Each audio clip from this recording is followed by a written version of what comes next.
Happy New Year! Del Mar College's Corporate Service Training Program provides customized training solutions for the Coastal Bend area. Our return on investment focused approach provides effective skills development required by today's competitive business environment. This is just one of the outstanding services available at Del Mar now. I'm Amy Mintz, Associate Professor of Child Development Early Childhood at Del Mar College. Today we'll meet the Associate Director of College Relations at Del Mar College. Jay Knioum will give us some inside information on the college's new website redesign. The Dean of Workforce Programs and Corporate Services at Del Mar College, Dan Korus, is also here. He'll tell us more about workforce programs and corporate services in this area. Students in the radio and television program will present a Del Mar Now update. There's a lot of great information to cover on this first show of the new year. Stay with us. This is Del Mar Now.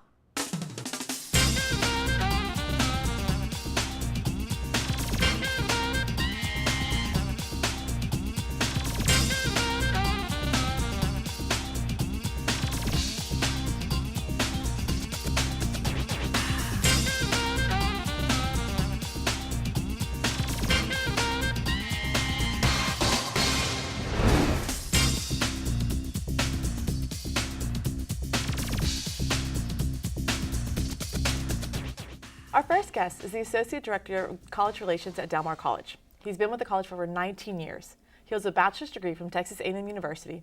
Welcome back to Del Mar Now, Jay Knioum. Hi, Jay. Thanks for being with us today. Thank you. Glad to be here.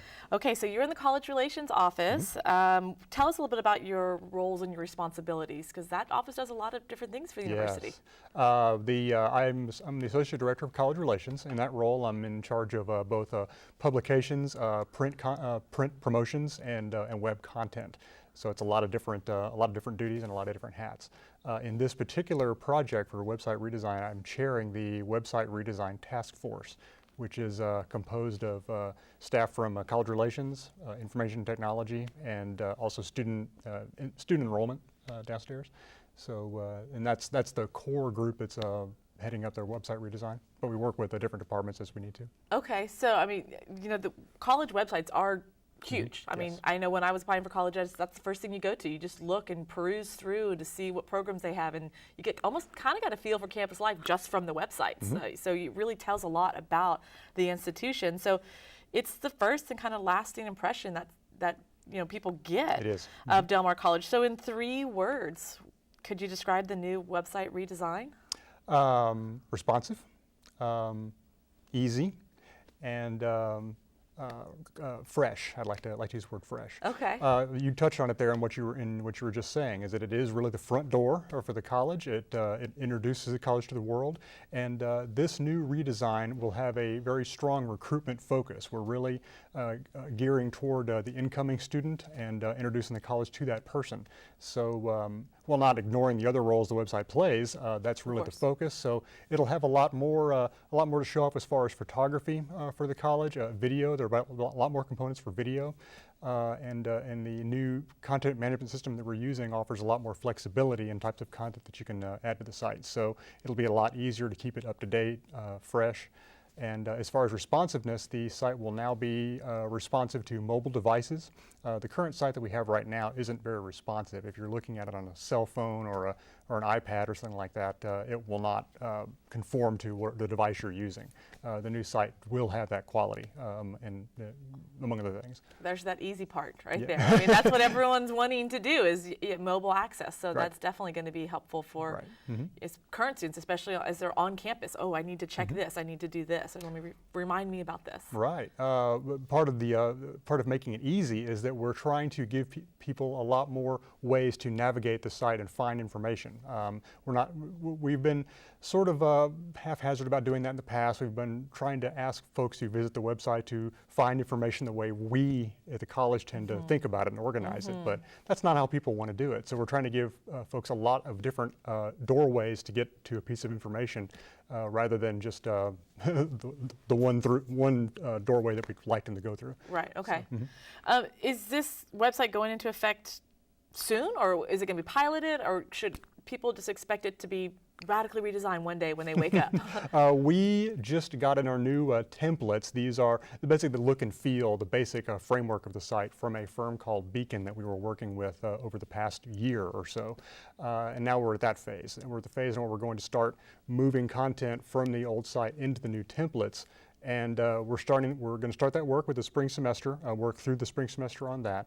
And hopefully, I'd love to be done with that by the end of the spring semester, but it's a moving target, and I'll know more about that as soon as we get to work with Hannon Hill, which is the firm that produces the new content management system that we're going to be using, CMS, that is going to be the way that it's the tool that we use to upload content to the website and make changes and put photos up there and everything else.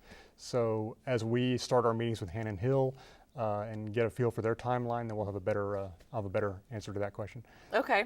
Okay. Well, part of your office also does keep students and faculty, in the loop with information through websites, and House Bill 2504 does require that public colleges and universities provide cost and faculty evaluation online, easy access, and I know a lot of our students like to access this as well too, and I know when I was in college we looked up, who is this professor? Let me see what they look like, and let me see what their background is. And will this new redesign address that mandate as well too? Will that House bill be incorporated into this? Yes, the House bill information is already on our website on the Student Right to Know page. There's already a link that goes to that information that we have out there currently.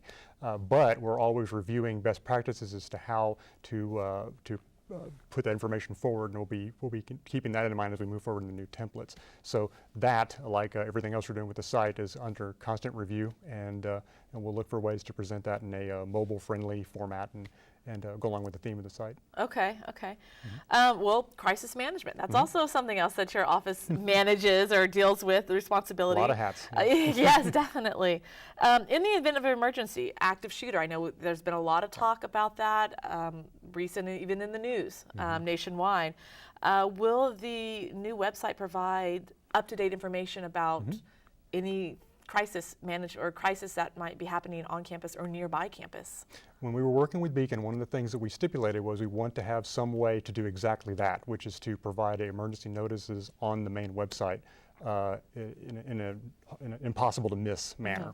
And a couple of features that we'll be looking at that we will have in the new website is there'll be a colored bar that appears at the top of the website whenever there's an emergency message that goes out, and we send those out through a tool called DMC Alert that goes out to all faculty, all students, all staff, and that's how we send out emergency messages, through the cell phone, through email, through telephone message, and things like that. So when we send out one of those messages, that will automatically appear at the top of the main website. And we'll also have a feature where a pop-up window will appear in the middle of the screen whenever we send out a message like that. And so you can't miss it. Whenever a message is sent out and you're on the website, it will pop up right there on the screen. You can cancel out of that, and then you can also see the message at the top of the screen. Well, and that's great too, especially for people who may not be in the DMC Alert system. I think about parents that have maybe their children enrolled at the child care campus, that they're not DMC students or faculty, since that campus is open to the public. And so anyone who accesses DMC website then will now have this information. Absolutely. We know the date is going to be sometime in the future, we're hoping. Hopefully by the end of the spring semester is what we're aiming for. So I'll probably have to adjust that as we go, but that's what we're shooting for right now. Okay, well, we'll keep our eyes open. Good deal. Thanks, Jay, for chatting with us. Thank you. We're taking a short break, but students in the radio and television program are next with the news update. After that, we'll meet the new Dean Workforce Programs and Corporate Services at Del Mar College. Stay with us.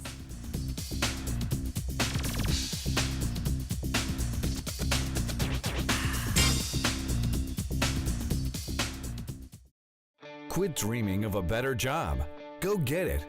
Our region is buzzing with investment from international companies, all looking for skilled workers in industrial trades. Process techs, operators, welders, machinists. Del Mar College has the hands-on programs and training you need to get in, get out, and get into the workforce. Great salaries and excellent benefits are just a click away. Get started at delmar.edu. Del Mar College. Dreams delivered. Catch the Viking spirit. Nationally recognized and locally focused, Del Mar College has been delivering dreams for over 75 years. If Del Mar College has touched your life, join the Vikings Alumni Association and help others achieve their dreams. Stay connected. Support scholarships. Explore the Viking Career Network. Join online today at delmar.edu/alumni for as little as $10 and get a free t-shirt. Show your Viking pride.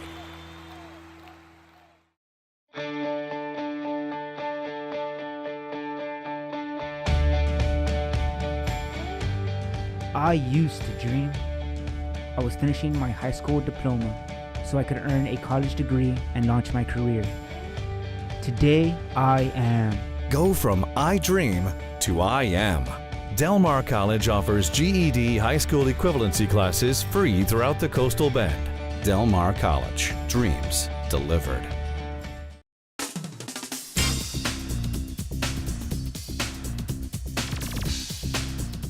Welcome to Del Mar Now Update. I'm Lyle Spohr. And I'm Nadia Diaz. Spring registration is underway at Del Mar College. Current students and incoming students can sign up for courses leading to a certificate or associate's degree. Online and campus registration will run through December 20th. Online registration will continue through the holiday break and end on Wednesday, January 4th. Students with less than 24 hours of credit must have an advising hold removed before being able to register. January 4th is also the deadline to pay for courses. If the deadline is not met, those not having paid will be withdrawn from the courses.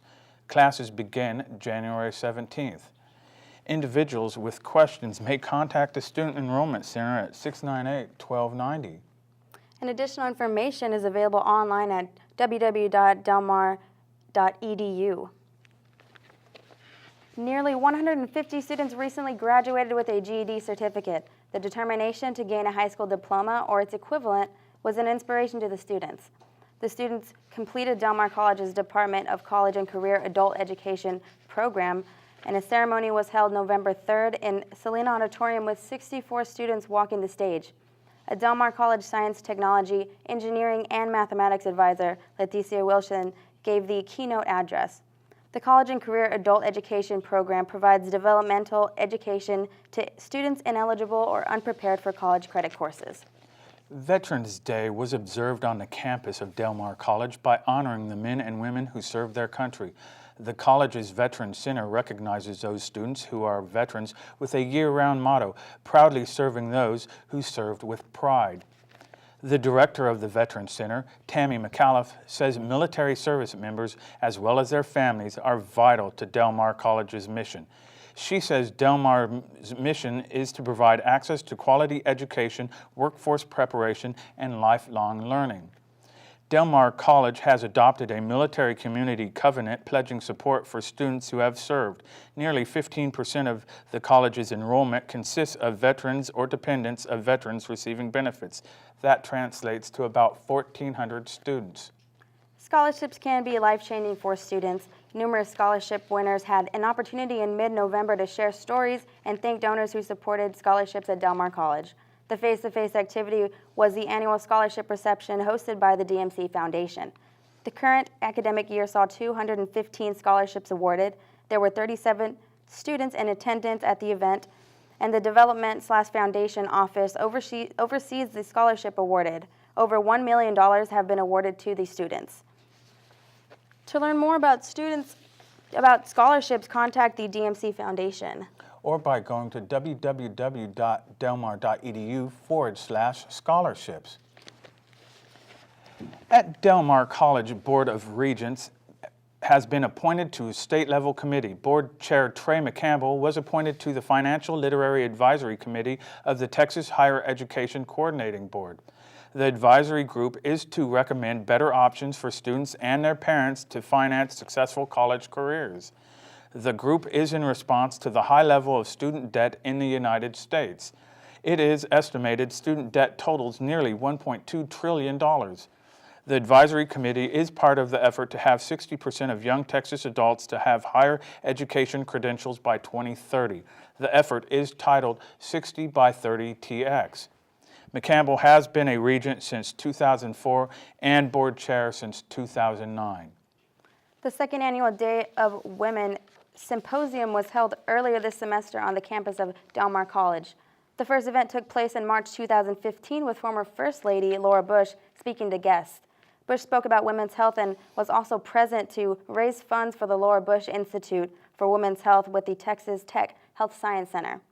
This year's event was titled Being Your Own Best Friend, and approximately 200 invited guests were at the event, a three-part presentation centered on emotional, physical, and nutritional health. DMC Foundation Executive Director Mary McQueen says having powerful speakers at the event was rewarding. Speakers at the event included Linda Ross from the Laura Bush Institute and Dr. Robert Gagel from the MD Anderson Cancer Center. That's this edition of Del Mar Now Update. I'm Lyle Spohr. And I'm Nadia Diaz. Stay tuned for more Del Mar Now.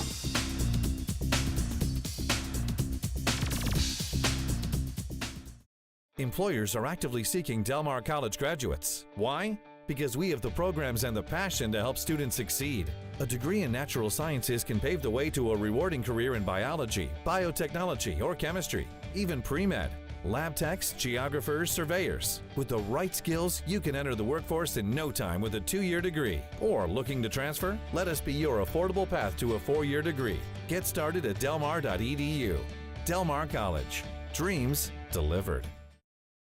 Get Del Mar College information right in the palm of your hand using Viking Go.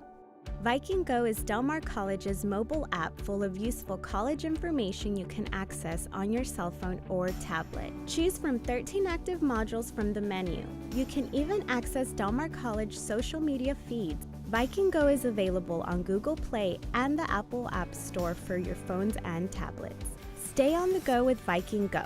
Start using Viking Go today. Dream of earning a great salary with excellent benefits? Del Mar College can get you where you want to go. Drivers are in huge demand. And with our transportation training services, you can earn a commercial driver's license in as little as 3 weeks. So drive your own success and get the license that puts you behind the wheel. Learn more at delmar.edu/trucking.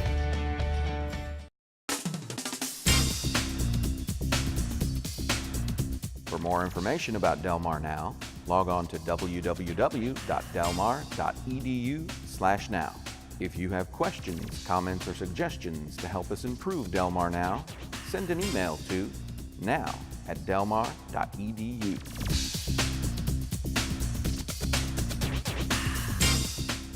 Our next guest is the new Dean of Workforce Programs and Corporate Services at Del Mar College. He holds an Associate's in General Studies from University of Maryland, European Division, a Bachelor's in Agricultural Business from Texas A&M University, College Station, and a Master's of Business Administration from Texas A&M University, Corpus Christi. Please welcome to Del Mar Now, Dan Korus. Hi, Dan. Thanks for being with us today. Well, thank you for the invitation. Okay, so the Workforce Programs and Corporate Services, how do those differ from continuing education? What's the difference between those programs? Well, continuing education, students come to us. Okay. In corporate services, we go to them. If you think about it, we work with a lot of the big businesses. And so basically we go to the client with our instructors. And so we teach them a set of whatever skills that they're after. Okay. So there's a big difference. So there's a difference. We go to them. Okay, so are corporations reaching out to you saying, I need training in this and this and this, or do you provide the recommendations of what they would need training in, or help with, or development in? Well, it all depends. Very often we'll work through the HR and the training departments of these major companies, and we'll find what skill sets or what areas they need. For example, we do a lot of industrial trades training, a lot of emergency services training, or a big area that our region sees is leadership development. There's so much growth going on in our area. A lot of people are being promoted, and they might have been technicians, but they've never been in positions of leadership. And so we teach leadership as well. So Okay. it's a growing trend in our area. Okay. Why, the length of these services, are these a 1 day, a 1 hour, or multi-week kind of thing? Or? It all depends, but usually I would say no less than probably 4 to 8 hours, and sometimes it could be a month long, just depending on what the skill sets they're looking for. Okay. You mentioned some of the things that people might, HR departments might be reaching out to you for. What are some of the other programs your division would offer? Well, we have one division of corporate services that we go to the client and we use their money to do training for their company. And then we have another division that does all grants, skills development grants. And what we do is typically the company is hiring new people. So we use funding from the state of Texas called skills development funds. and we use the state's money to train their new employees. So it's a very similar skill set. It just depends on whose money are we using, the company's money or the state's money. Okay. But it all has the end goal is we're out there training the companies, either the incumbent employees or the new employees coming on board. Okay. Are these marketable skills in that someone can promote on their resume if they maybe wanted to go to another job elsewhere? Typically, they all receive some type of, a letter of completion or a certificate of completion, just depending. Okay. All right. You mentioned before who's footing the bill. So is there a cost for some of these services? It seems like there is, and I'm sure that probably varies. What is the cost then? It can, it can be anywhere from a few $100s to tens of thousands of dollars, depending on how many people are being trained and what the extent of the training is. Okay. So what's probably the biggest area of development or program you've done for a corporation? Probably, I think, probably in emergency services, there's a big demand for it, especially with all the refineries that we have here locally. That makes sense. So also, there's so much growth in the industrial trades areas, especially when it comes to this thing they call the targeted occupation list, where you have a lot of jobs that are in demand. So companies are trying to upskill their employees. Instead of losing them, they'd rather give them more skills so they can make more money. Smart, yeah. So we facilitate that. The good thing is West Campus has all our instructors and our facilities. So in some cases, we have some of those companies come to West Campus and train on our West Campus. Okay. So it's another use of our current facilities at Del Mar College. Yeah, definitely. And they've got, like you said, the technology is out there on the West Campus already. So we just invite them in, we show them what we got, or recently with the addition of our pilot plant, that's another group. For example, we have been doing training with Volstapine. So that's a new company that came in from Austria. So we're helping train their folks as well. That's a good example. Okay. So it sounds like it is being utilized both on campus, off campus, and traditional, typical ways. But what about any custom ways? Custom courses? Are anything being able to be customized? Well, actually, all of our programs are customized, because what happens is we go to the company, they tell us what their problem, their shortages, and what we always tell them is we're providing training solutions to them. And so we actually our staff actually serves in the capacity of basically being a training consultant, saying this is how you could train your folks, and these are some of the options, and we can help you with your options. We're very competitively priced, so we actually compete with a number of third-party training companies, and just depending on our level of quality of service and delivery, we compete against those folks too. Wow. So it's very, very exciting. Yeah, definitely. So Del Mar Corporate College, can you tell us a little bit about? Well, corporate college is a concept, and it runs in parallel with continuing education, but it has to do with having students come to us now, but these are all strictly industrial trades. Okay, and so just to that sector. Yeah, just to those industrial trades, and there's a lot of very specific niches in our area, especially when it comes to safety training and another national certification called NCCER. So those are some of the corporate college concepts that we try to put together. What happens too is we get different grants from different organizations, and we've had a number of them, and so we use grant money in corporate college to train people sometimes for free. And in fact, the difference with continuing education and corporate services or corporate college is sometimes they have to pay with CE, and with corporate college, it could be a range from everything from $300 a student to nothing. Oh, wow. And so the student, basically we get a grant and we have students come in, we train them for nothing. Wow. So they leave with a skill set and it didn't cost them anything. Corporate Can't college. beat that. There you go. You can't beat that. And are those primarily on the West Campus or? Both here at the CED. It's either between here at the CED, more on the theory side, or on the practical side, yes, over on West Campus. Okay. Local corporations, or what are some of the corporations that have utilized some of these services locally? Well, if you just look at the port industries, a lot of companies in the port industries have done it, and then we have a mix between small and medium businesses too. Okay. So we also have other programs too that come from the state of Texas called Skills for Small Business. And so what happens is companies that are smaller, they can't afford to pay for our services coming there to train a couple of people, then they can come to us and we'll train them. But the challenge is you have to put, you know, a class together. And if you have companies that only have one employee, then you have to put that group together and have enough students to pay for our support the instructor. Okay. So that's another type of program, Skills for Small Business, that we work on with So companies. it sounds like there's different avenues. There's a different ways lot of, and the question is if we had more money, we could always come up with more programs. Money is always the root of it, right? Yep. Well, Dan, can tell us where someone can get more information about the workforce programs and corporate services. Well, here are some different ways. One is, have you ever heard of the 883 work number? Tell me a little bit more. I'm not sure. So throughout our area, you'll see different billboards, and they say need skills, need work, 883 WORK, Del Mar Works. Okay. And so that's a number that we have set up, and we've been working on this for it's been over a year now that we've tried a number of different combinations of our phone trees. So when they dial in, we send them to transportation training, to our corporate services, we send them to continuing education, or another one that's been very successful is our GED program. So if you look on the billboards and the buses and the back stops, you see 883 work, and they dial in, and GED is option number 2. Okay. So that people will have an avenue on how to get into college and get into the workforce. 883 work Important. and Del Mar Works. Well, thanks for chatting with us today about this great information. Yes, ma'am. Thank you for the invitation. Okay. If you have questions or comments about Del Mar Now, send an email to now@delmar.edu. In February, we'll be back with a new show. Until then, I'm Amy Mintz for Del Mar Now. Thanks for watching.